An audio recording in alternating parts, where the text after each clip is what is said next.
Welcome, guys. It's great to have you here. And to start, I'll just ask Volker to give a longer introduction to Kelvin, and then the floor is all yours. Bring it on.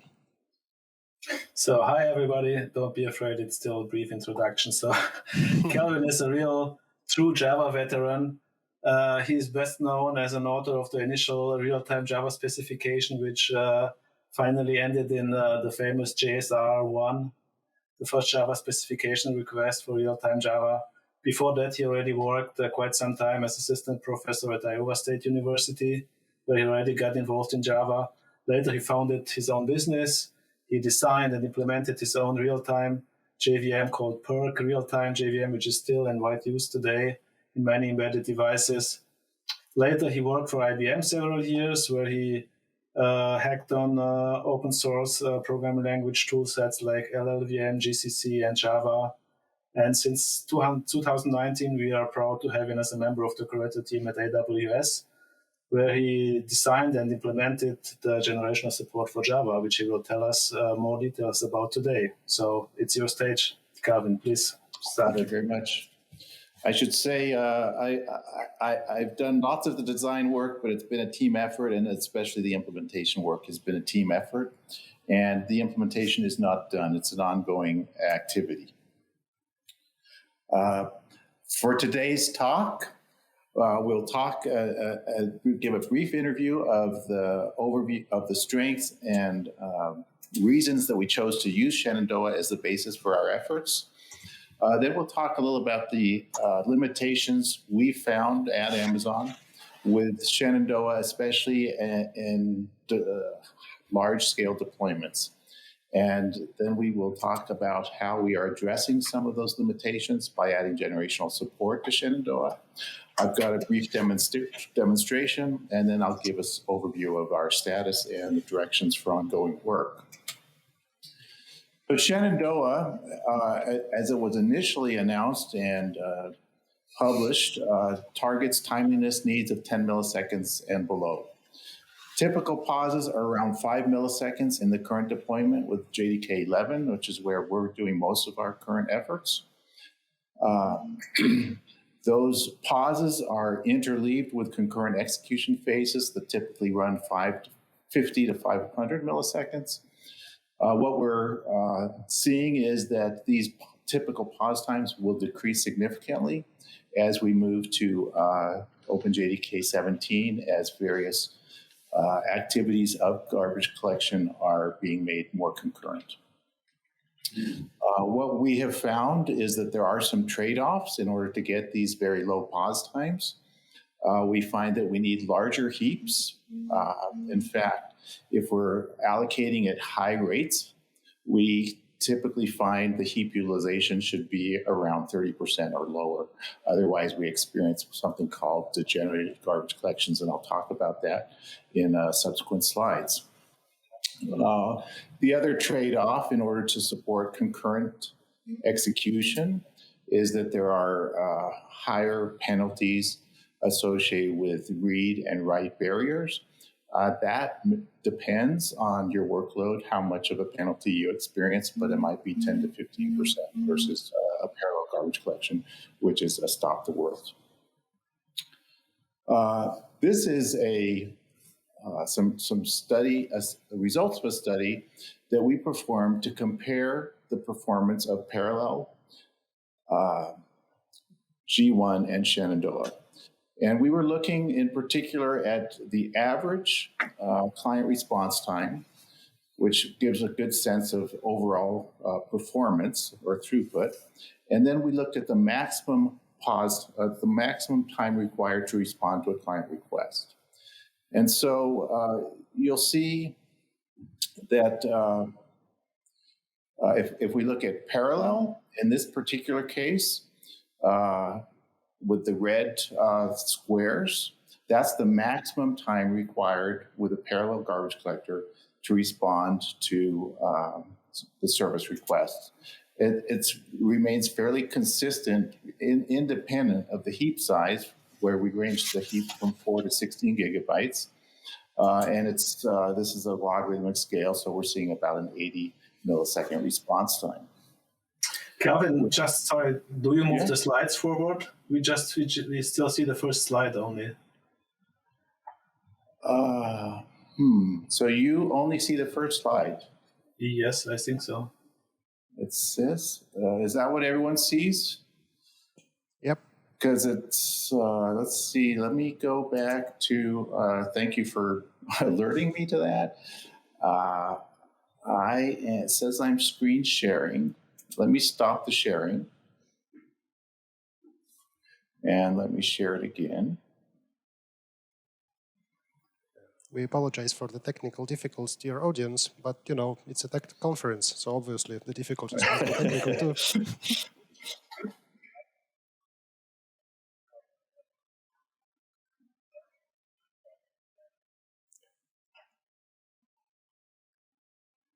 Rewind? No, I don't think that's necessary. So okay, let's try again. So I think this is the first slide that has content that's important to be able to perceive. Yeah. So you see this now. Yep. So with the parallel garbage collection, the square red is seeing a response time worst case of about 80 milliseconds. And the average response time is below 1 millisecond for parallel garbage collection. The important thing to recognize is that Shenandoah, represented by the green triangles, has a maximum execution time below 10 milliseconds, independent of the heap size, whether it's 4, 8, 12, or 16 megabytes. And in fact, on this workload, the average response time of Shenandoah in the green X's is actually the best average case as well. So that's very positive results of Shenandoah. If we go to my next slide, can you see the next slide now? Yes. Yes. Tracking. So this shows one of the Amazon Web Services that made a switch from G1 to Shenandoah September 2nd, 2020. And what you see in the tracking of client pause times, this is the pause times in particular that they were measuring, significant decrease in the pause times from, and these various numbers represent P50, P99, P99.99. But in all of those dimensions, the pause times went down significantly when we switched over to Shenandoah from G1. I have another success study here, a different service, and there's thousands of services. And we're only beginning to see the transitions to Shenandoah, but we've seen quite a number have switched to Shenandoah now. And this particular one also, this is not measuring pause times, this is actually measuring client response times. And a move from 90 millisecond, you can see the very significant change at September 29th. We switched over to Shenandoah, and we're down at between 20 and 30 millisecond response times. So we see a lot of promise and a lot of desirable features in Shenandoah. And that's what motivates us to look at how we can deploy it more broadly and more economically. This is a slide provided by the Red Hat team that helps us understand what's special about Shenandoah compared to other garbage collection techniques. We see that almost all of the garbage collection effort is concurrent. That means the garbage collection threads are working at the same time your application threads are working. And there are these short pauses, I call them coordination pauses, where we have to sync up the garbage collection threads with the mutator threads, the application services.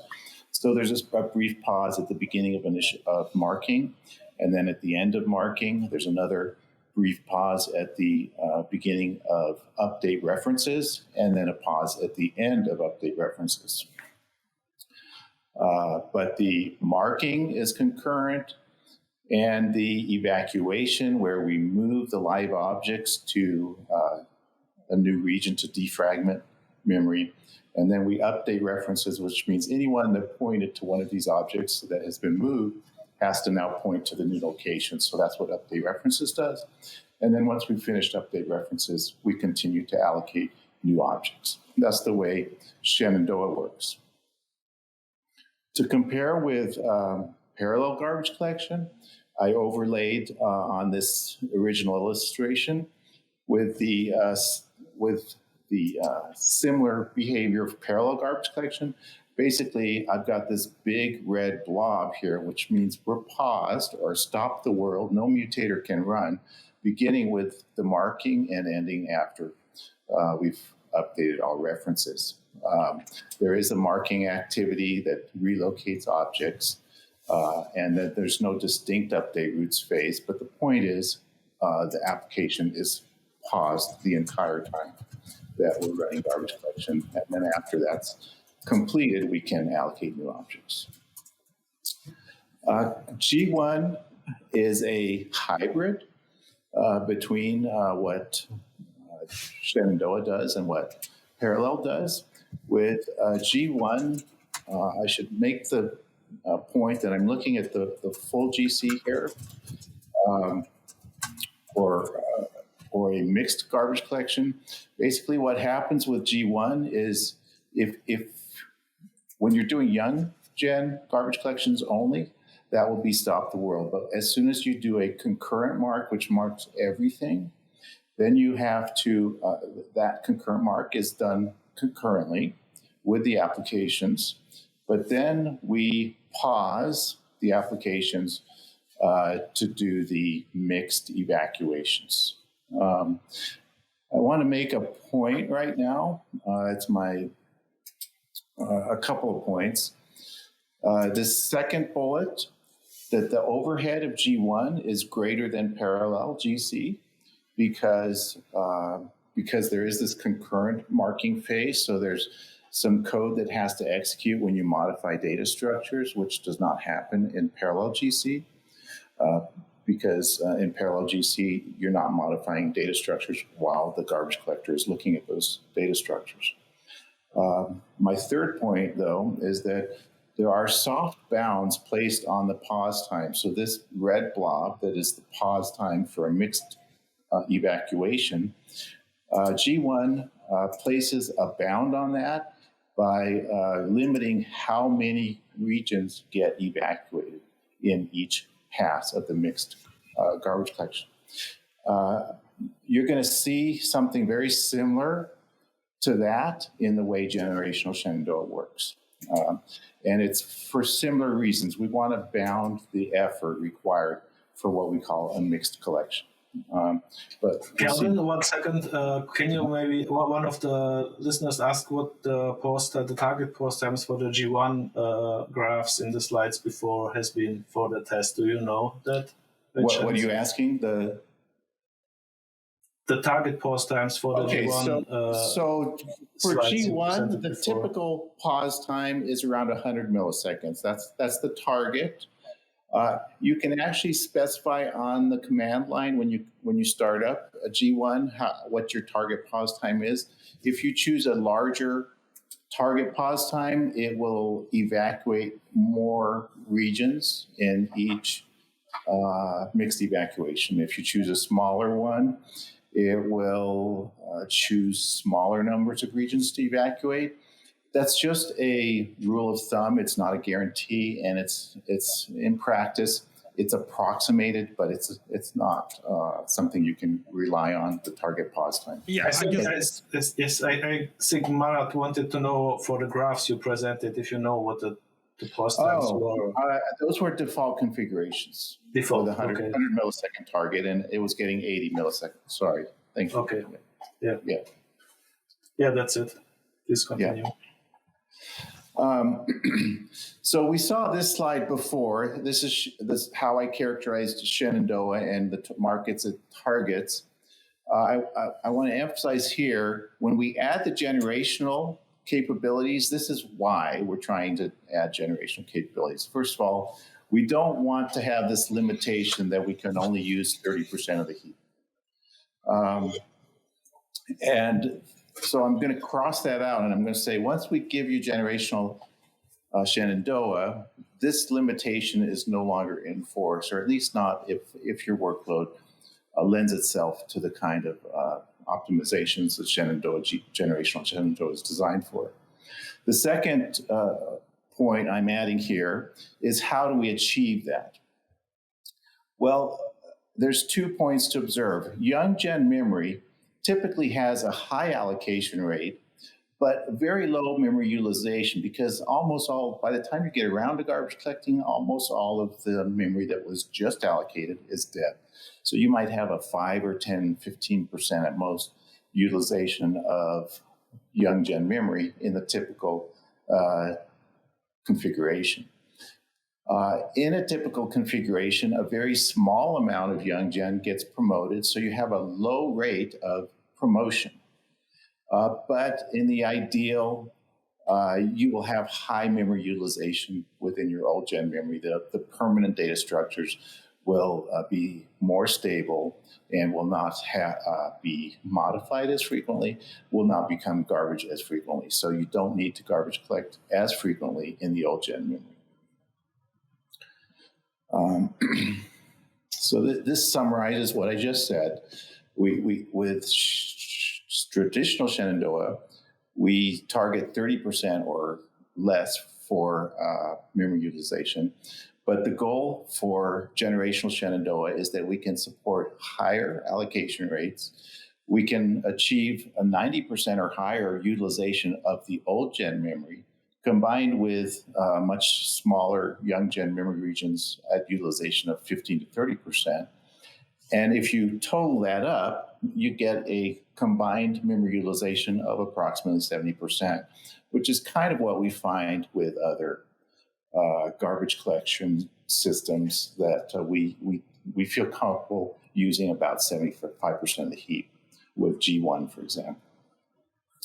Now, as we ran some stress workloads on Shenandoah, and in this case compared with G1, we see that as you go to higher and higher utilizations,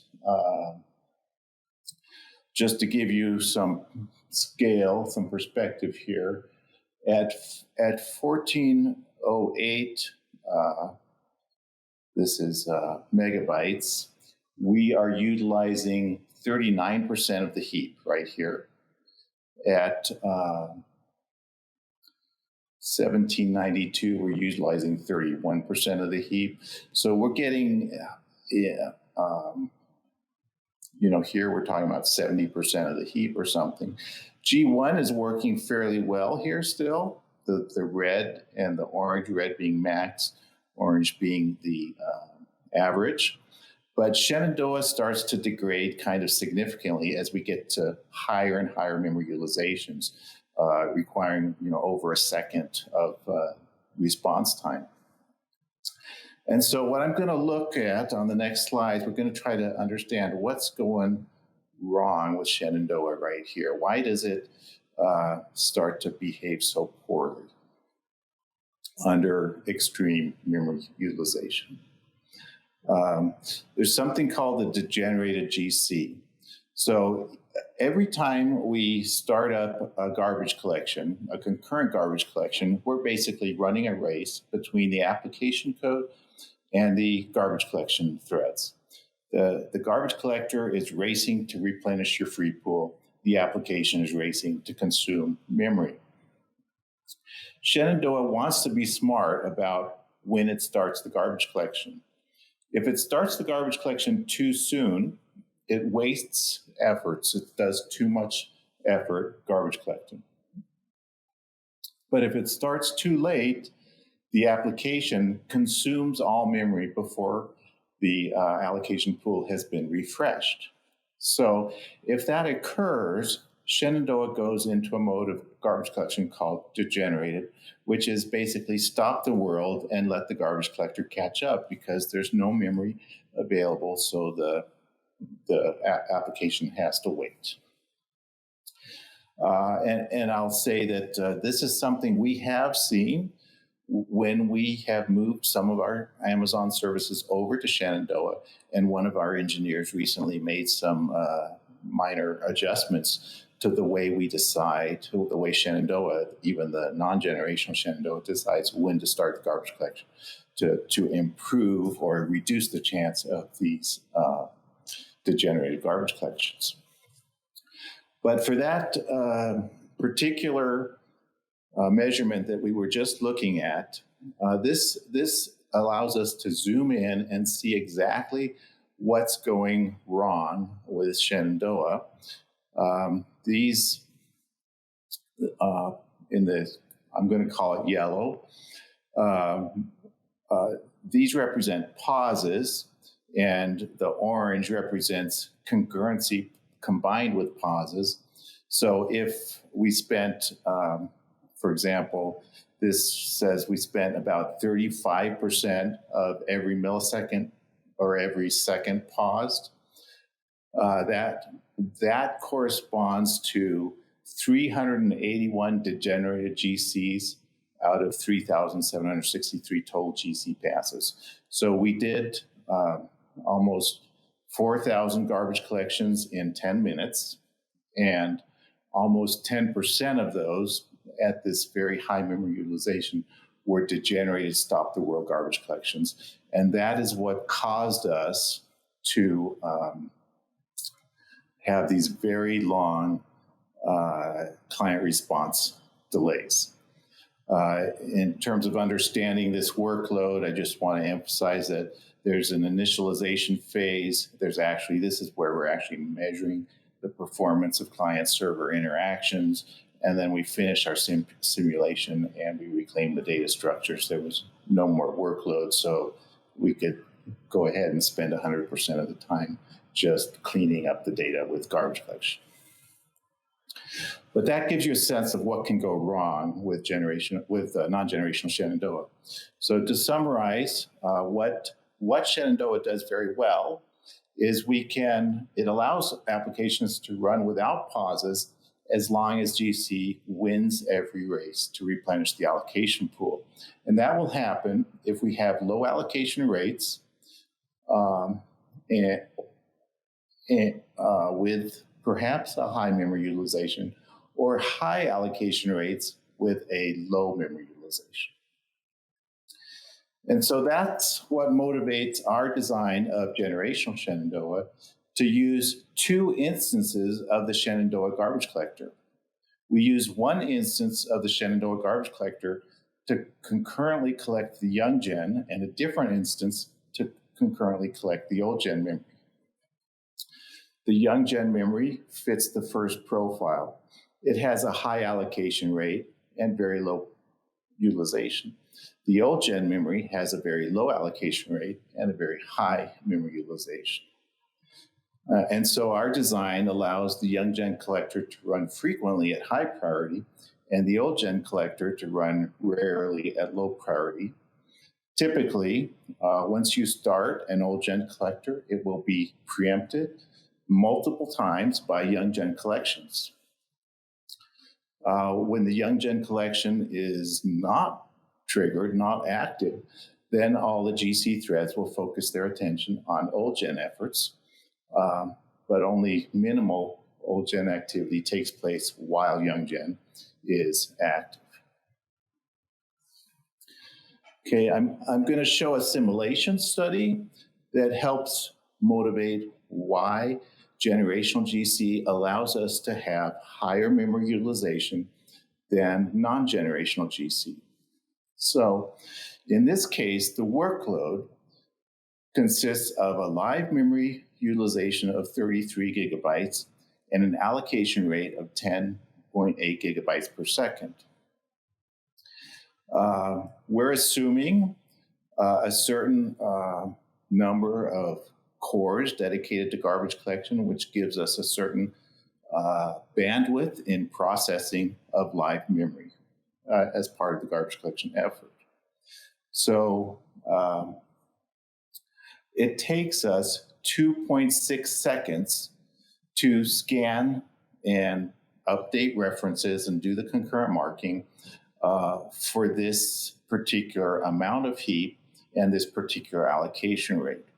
There's a concept called floating garbage, which describes the idea that any memory allocated during the current garbage collection pass cannot be reclaimed until the next garbage collection pass. We don't know it's garbage until we start a new concurrent mark. And we don't start a new concurrent mark until the next garbage collection pass begins. So even though we only have 33 gigabytes alive, we during the 2.6 seconds it takes us to do garbage collection, we're going to allocate another almost 30 gigabytes of memory. And so by the time we complete the garbage collection, we're holding this amount, 33 and a half plus another 30 gigabytes of memory, or 63 gigabytes of memory is retained by each garbage collection pass. And that's why we see this kind of a sawtooth shape. Every 2.6 seconds, we complete a garbage collection. And we need almost 100 gigabytes to represent the memory that is really only 33 gigabytes live. And that's close to that 30% number that I said we had experimentally observed. If we reconfigure this same workload to use a generational approach, we can collect the garbage in the small young gen memory, and that's what's shown here in yellow. It's small and it's very lightly or low utilization, so we can perform those garbage collections much more frequently. And in fact, I think we're running them 4 times a second, the young gen. And in this 25-second span, we haven't run old gen at all. We've just slowly accumulated a small number of objects getting promoted into old gen every cycle. And the total amount of memory required for this combined young gen and old gen is shown here, and it's consistently below 30 gigabytes. So this is a big part of the motivation for why generational Shenandoah offers us better heap utilization than traditional non-generational Shenandoah. Briefly, I want to point out that this work is sponsored by the JEP. It's coordinated with JEP 440. It's a proposed Java enhancement and not yet approved. And the source code is all maintained at on the Shenandoah, OpenJDK Shenandoah repository of GitHub.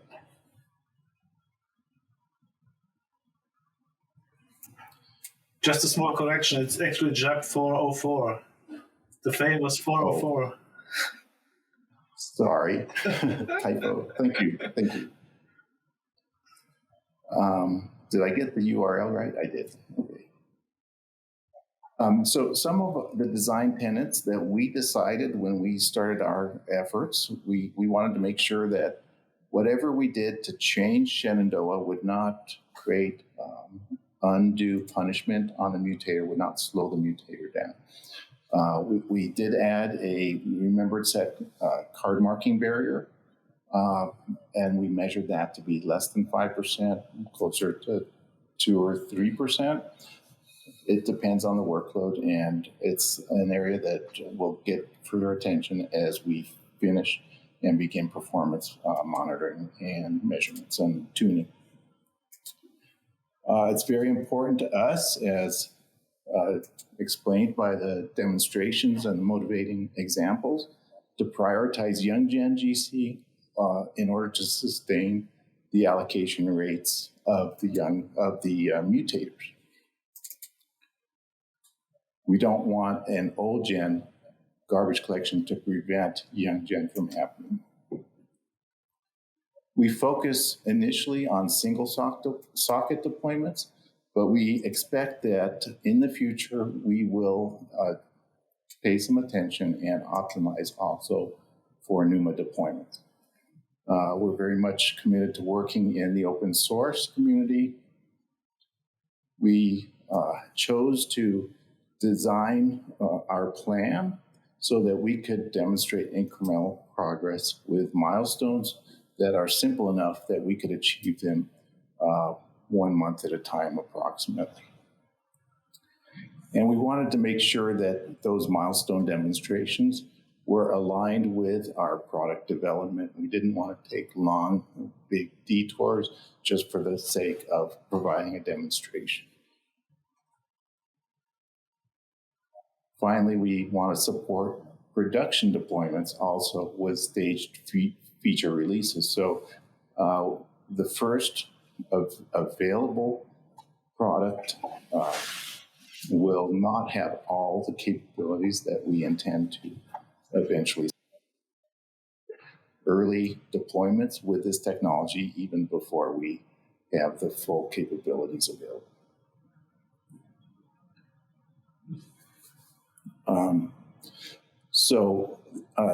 The key ideas of our implementation are that young gen garbage collection will run at very high frequency, depending on the workload. We do maintain a remembered set, and that remembered set tells us which pointers within old gen refer to young gen. We scan the remembered set concurrently. The old gen garbage collection begins by sharing a concurrent root scan with a young gen garbage collection. So when it comes time to begin old gen, we start young gen and old gen at the same time. We share the results of root scanning with both generations, and then we finish the young gen because it always runs higher priority than old gen. As soon as the young gen finishes, then we continue the old gen effort. While either young gen or old gen garbage collection is concurrently marking, the SATB barrier is enabled. If we're running with young gen, concurrent marking enabled, then each young gen object referenced from within the SATB buffer is marked. Likewise with old gen. If old gen is concurrently marking, we process any old gen pointer within the SATB buffer. In other words, if only old gen is running and not young gen, we ignore the pointers to young gen, and likewise with old gen.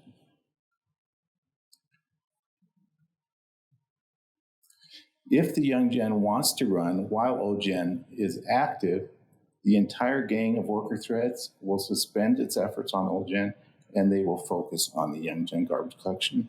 Once again, this is because we give highest priority to young gen.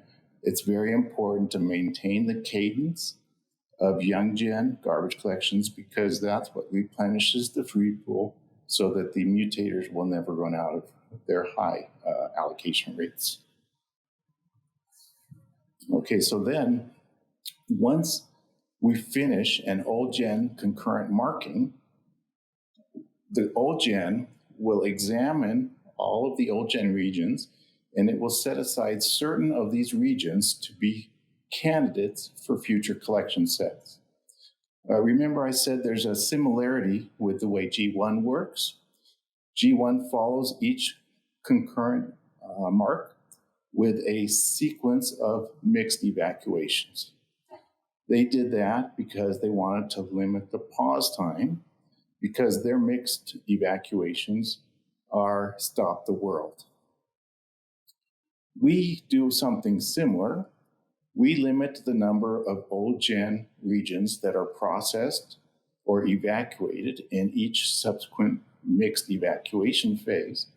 Our mixed evacuations are concurrent, but it's still important to limit the total effort of the concurrent mixed evacuation because we do not want to disturb the cadence at which young gen garbage collections happen.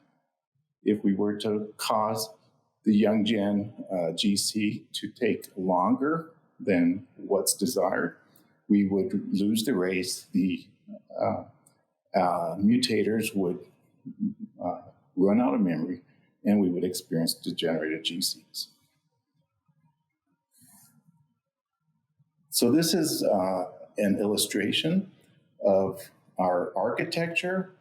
We have a shared heap memory. We have mutators that are fetching and storing. We have young gen garbage collection that is fetching and storing, old gen garbage collection fetching and storing. We have coordination between the mutators and the garbage collection because we have read and write barriers that the mutator honors whenever it accesses the heap memory. We really have only one of these activities running at a time. So young gen garbage is running, or old gen garbage collection is running. If young gen wants to run, it will preempt the old gen, and when it's finished, it will resume the old gen. Likewise, if we're doing one of these background activities, and I've labeled these as executing in series, we don't do these in parallel, we do one at a time, and any of these can be preempted by old gen or by young gen if necessary, but we do these with frequency determined by heuristics or by command line arguments specifying how frequently to do these background activities, but they're all at a lower priority than the old gen GC or the young gen GC. We have allocations through thread local allocation buffers. The mutator will always allocate through the TLAB. The garbage collectors will allocate through a PLAB. We have PLABs that are dedicated to old gen and PLABs that are dedicated to young gen. So the mutator never directly allocates an object in old gen memory. It always allocates objects in young gen. When we do garbage collection, the young gen objects will either be evacuated to another young gen region through a PLAB, or they will be promoted to a old gen region by copying them into a old gen PLAB. Likewise, if we're doing an evacuation and we discover an old gen object that needs to be evacuated, we will evacuate it to a PLAB that's associated with old gen. The other thing I want to point out here is that there is a case when a young gen heap region that has not been selected for collection in a certain number of garbage collection cycles will be promoted as an entire region to old gen. So if a particular young gen region is never selected as old gen, it will age to the point that we just convert the entire region to old gen as a single operation just by relabeling the region, not by copying the objects. So in the 1 year approximately that we've been doing this work, we have demonstrated all of these 8 milestones. Now, at the beginning, I explained that we had this goal that we would be able to describe incremental progress. That's been very important because it helps us maintain management support. It also helps us give this code over to reviewers and to the open source community in manageable pieces that are easily digested and understood. But at this point, we actually are able to demonstrate the concurrent old and young generation collectors working together. And I have a demonstration that I will show you of that process. So this is a garbage collection visualizer.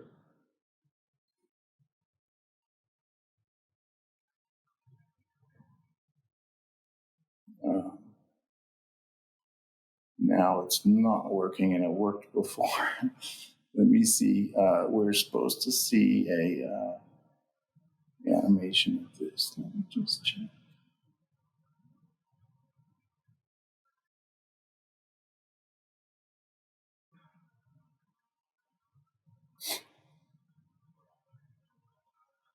Okay, so what you just saw there was a video of a run that shows the garbage collector working concurrently, and each of these squares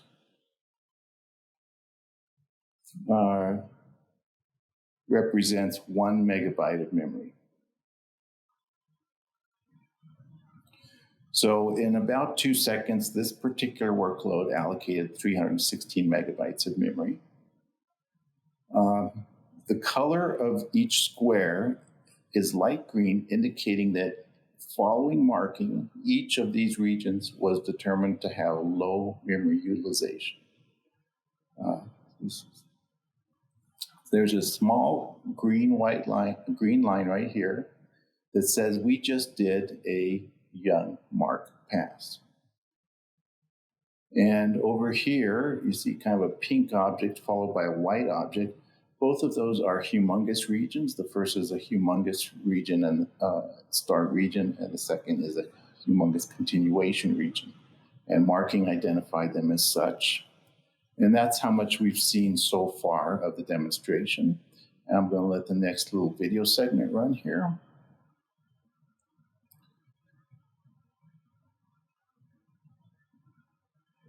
So we've observed several young-gen mark and evacuation passes. You saw some of these objects turn darker green, they turned lighter green, they turned white. They were reclaimed when they're white, and then they were reallocated as T-labs. Each of these green lines represents a garbage collection pass of the young-gen. Down here below, you see that some of the objects that survived young-gen garbage collection were evacuated to these regions below. I call these the survivor space. It's not strictly a survivor region, but there's a heuristic built into Shenandoah. This is not something we invented. It was part of the original Shenandoah that says objects that survive a garbage collection are evacuated to the far end of memory, and this partitions the survivors from the newly allocated objects. Each of these regions has a colored border around it. There's a code here. It's probably too small for you to see, but the yellow means it's age 3 or above.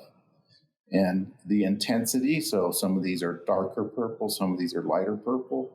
The darker purple mean that this is higher utilization in this region.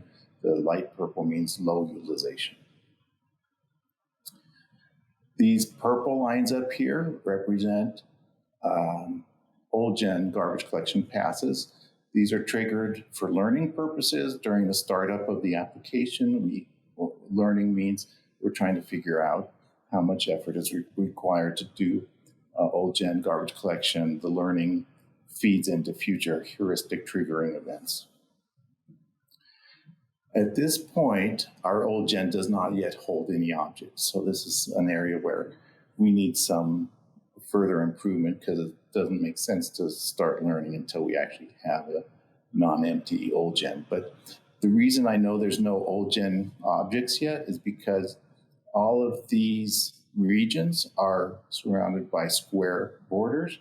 Once a region becomes an old gen region, it will be surrounded by a circular border, and you'll see that momentarily. So I'm letting the simulation run a little longer. This is actually not a simulation. This is a real workload, real visualization of concurrent garbage collection as it works today. Okay, so now down here, some of these squares have orange borders. That means they've aged up to age 6. They're still all young gen objects, young gen regions, except this guy right here, our humongous object or region, has now been promoted, and the square borders around it are replaced with circular borders around it. Okay, what I'm going to do next is show you a young gen mark. It's going to start right now, and it's going to end so quickly you may not notice it, but recognize that right now we've got all these regions that are the same color, light shade of green. After we do the mark, it's not playing this one for some reason. There, played. After we do the mark, some of these regions got lightened and other ones got darkened. The darker regions correspond to the most recent TLab areas. Those are very recently allocated objects that have not yet aged to become garbage. The lighter, the things that turned even lighter, those are less recent TLab areas that have now aged to the point of not holding very much live data. Okay, so as you look at this region, you'll see some of these are darker green. Those will be retained. And the ones that are lighter will be reclaimed. They will be evacuated. Down here, you also see some that have darker colors. Those will be retained, but the others will be evacuated by the garbage collector. Notice that this is a garbage collection first algorithm heuristic that's part of Shenandoah. This is not our own invention. This is in Shenandoah as it was provided to us, that we focus on the regions that are lightly utilized because that's where it's easiest to evacuate and get the most garbage back easily. So when we run that, all those light colored ones got reclaimed. Now we're looking at the next garbage collection pass, and we've captured a snapshot of following evacuation. All of these regions can be reclaimed and used for new allocations. Okay, look down here. Some of the regions that used to be square are now circles. So all of these regions now represent old gen memory. I'm going to let it run some more. We see the old gen regions are getting aged as the young gen regions are getting aged. We're seeing more regions getting promoted into old gen. We're seeing young gen collections happening, and we're seeing old gen collections happening. That's what the purple is. Lots of regions now residing in the old gen memory. Some of them have different ages, purple and the red boundaries representing different ages. I'm going to let it run a little longer.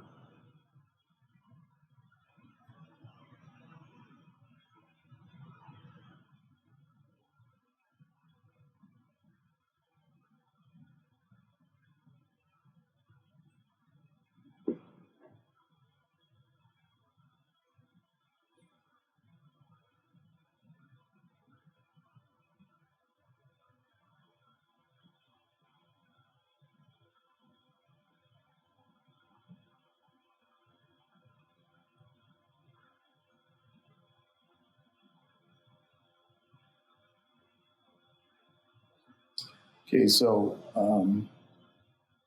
we've now completed a number of old gen cycles and many more young gen cycles. So notice that once we start an old gen cycle, it can still be preempted by young gen collections. That's an important part of our design. The old gen happens much less frequently than the young gen happens.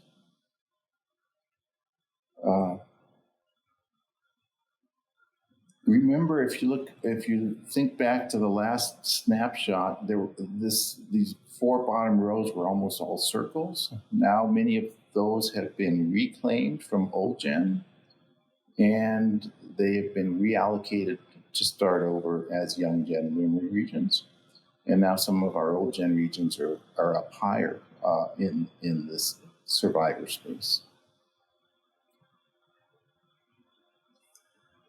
I want to draw your attention to these small purple bars up here in the bottom chart.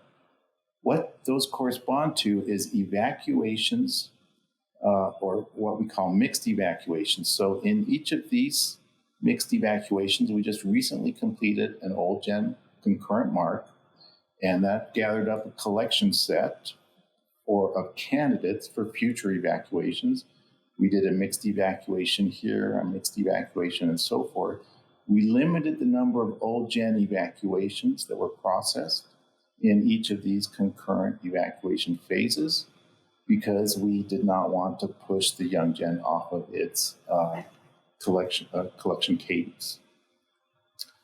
But that's how the old gen objects get collected in evacuation passes that do both young and old evacuations. Let it run a little longer.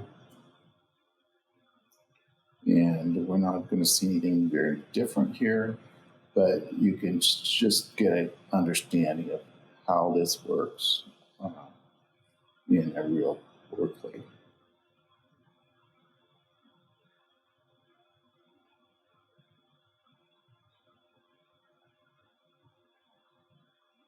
You see more mixed evacuations following that garbage collection and so forth.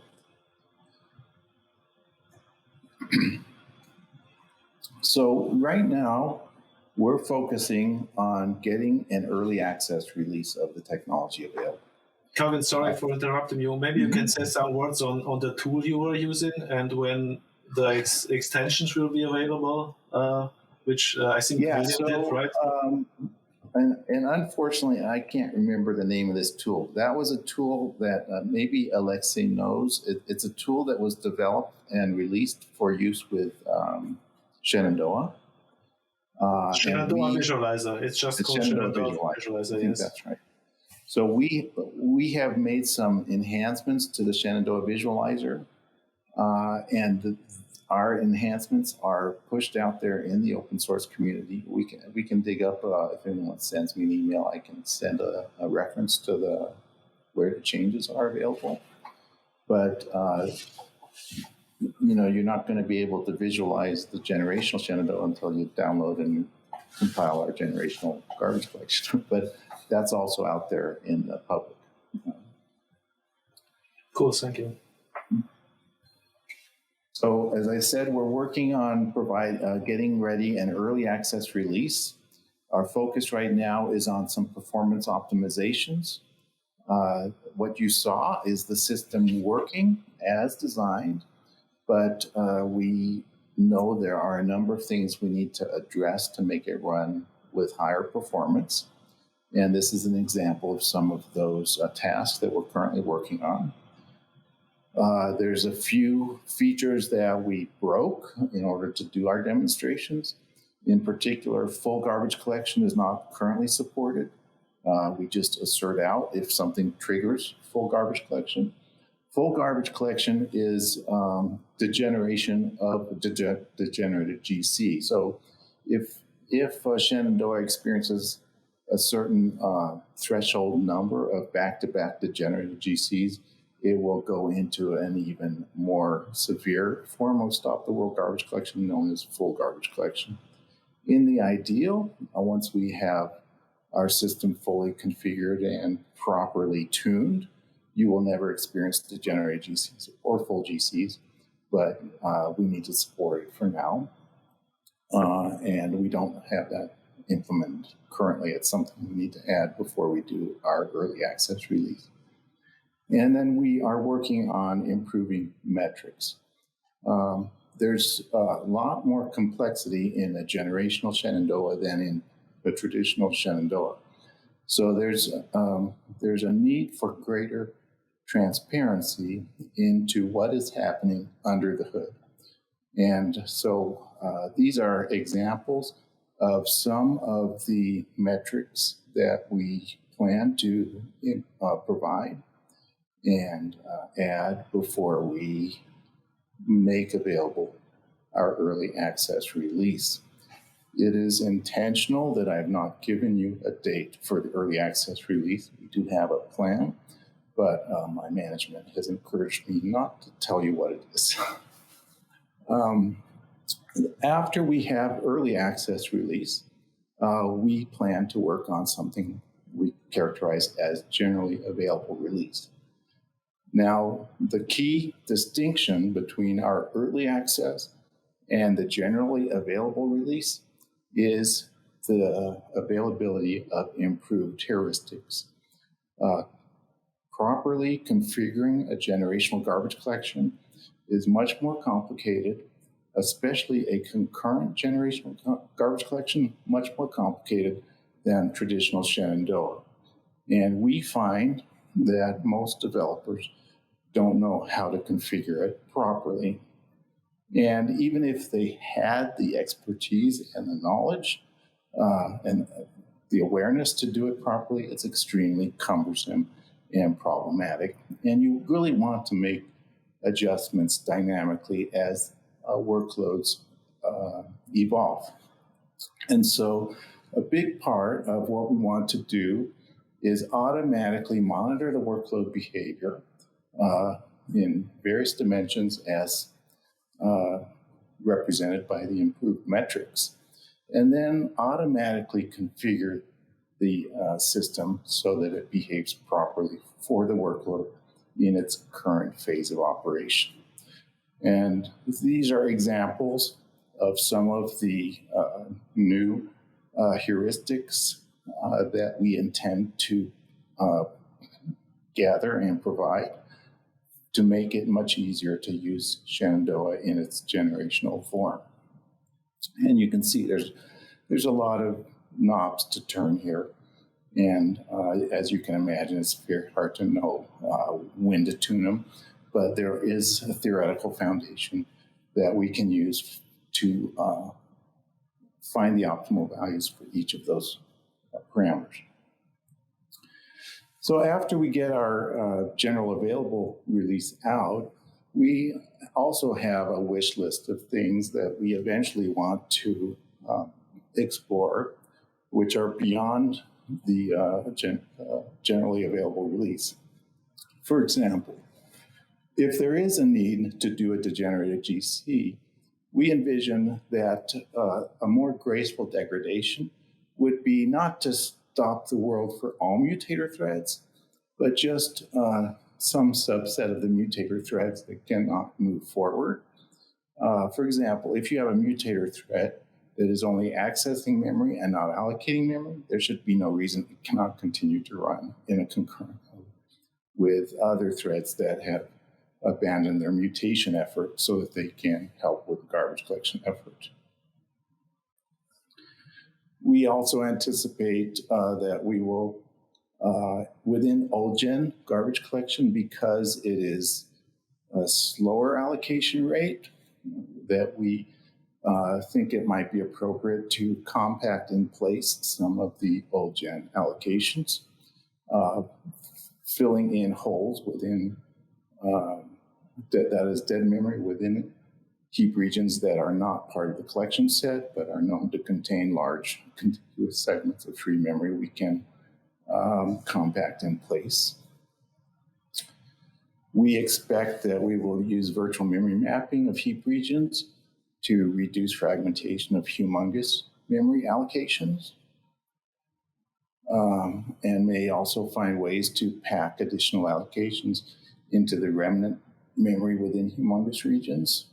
As currently implemented, if you have an object, if you allocate an object that's larger than a heap region size, you dedicate however many regions are required to represent that object, and they all, and those regions only represent that single humongous object. So there's a lot of unused memory in the last of the continuation regions.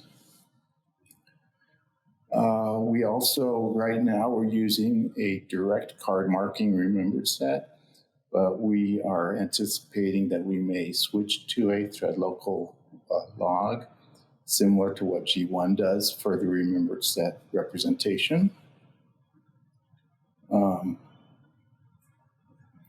We're also thinking we might explore a technique used in G1, in ZGC, to combine update references of GC pass n with the concurrent mark phase of GC pass n+1, which is especially useful if we have very high frequency garbage collections as will occur in young gen memory.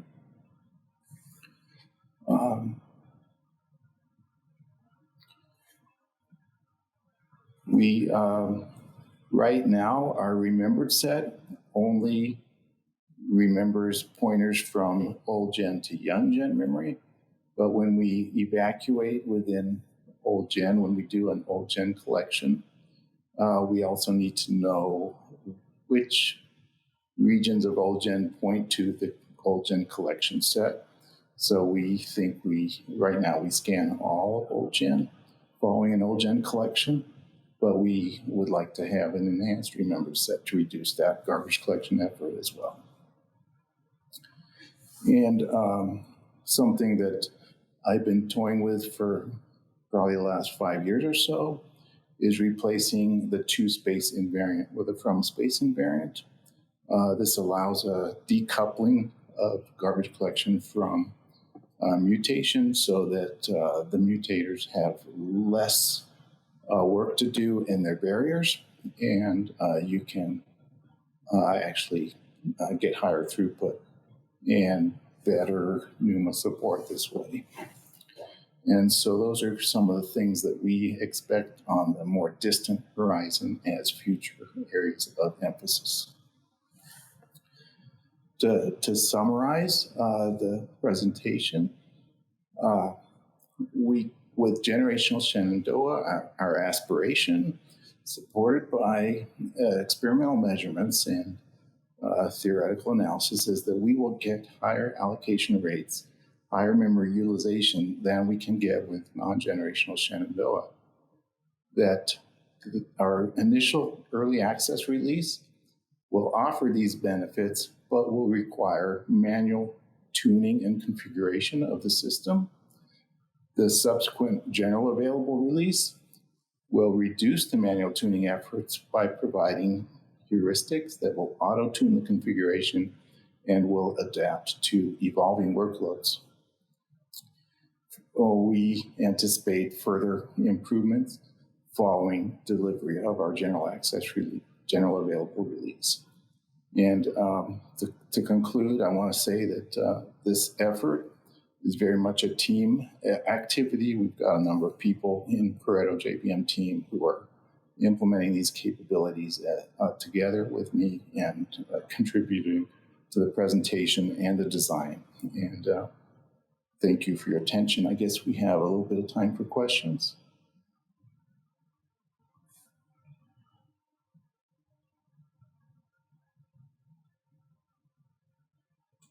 We do. Volker, you are muted. Yes, thank you, Kelvin, for a nice talk. So I don't see questions in the chat right now. Alexei, what do you think? Do you have any questions? Yeah, I can ask questions on behalf of people who are shy to Yes, ask. thank you.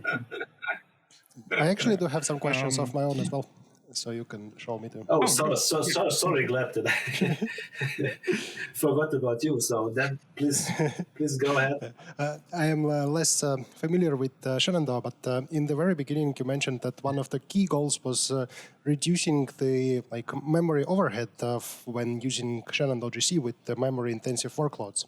But as I understand, adding generations also adds a bunch of housekeeping overhead, like remembered sets and whatnot. Can you give any sort of an estimate on the relative sizes of the overhead on generations versus how much it helped free?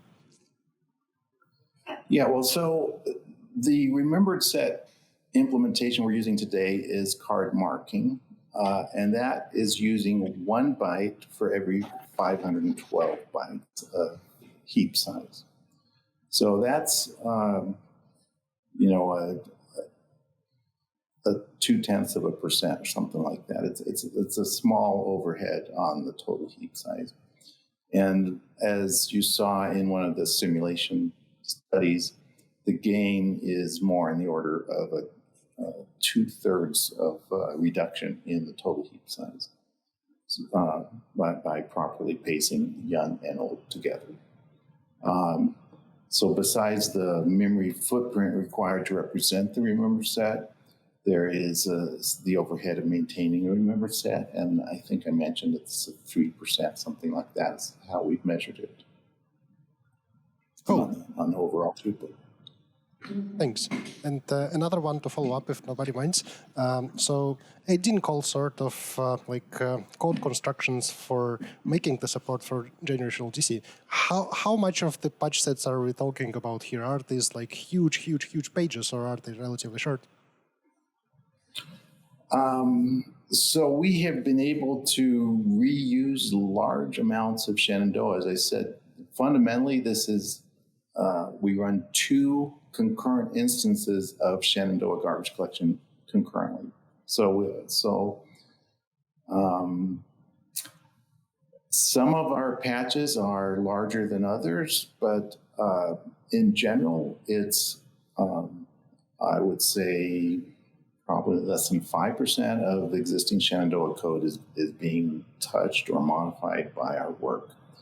Alexei might have a different perspective because he's been maybe the one that has to sometimes look at what we're doing to mess up the nice code he wrote. I don't know. It's like any other fine-grained VM code. It's not the line counts that matter. Yes. Makes sense. If nobody minds, like the last one from me before I move on, also related to this. So I know that at some point Shenandoah has actually ditched remember sets and in favor of Brook-style pointers and a lot of changes. So did you start the work on adding generational support before this was ditched, or did I just say something that is not accurate? Please correct me if I'm wrong. No, Shenandoah did evolve to Shenandoah 2.0. We started after it was already Shenandoah 2.0. And we have been in very early discussions with the Red Hat team. We described some of our initial ideas before they had developed to the point of a design or a work plan. And we got early feedback from them and suggestions, and they pointed us to some earlier work they had done. And we actually started some of our work with a branch that they gave us that actually implemented the beginnings of generational support from an earlier effort they had started many years previous. Yes, Shenandoah was at one time tried to do a generational thing, but that experiment failed. We've tried to be too novel, and it backfired on us. So what Kelvin and Credit team is doing is more in line with established practice, how you would do a generational GC. Yeah, which has much higher probability of success, as we have observed here. Can you kindly elaborate? The effort we saw was very broad-based and very novel, but less focused on immediate customer need. And so, yeah, as Alexei points out, we are focused on very particular needs of our existing customers and not trying to do too much here. Yeah. If there seem to be no other questions, there was some tangential questions that we have answered. So we can move to the general discussion, to the discussion zone. But let me use these 2 minutes to ask my final question here. So the thing is about GC tuning and generational GC tuning and all this aging thresholds, etc., is dealing with GC pauses by and large, right? Because you want to prolongate time until your all GC happens and you experience the large pause.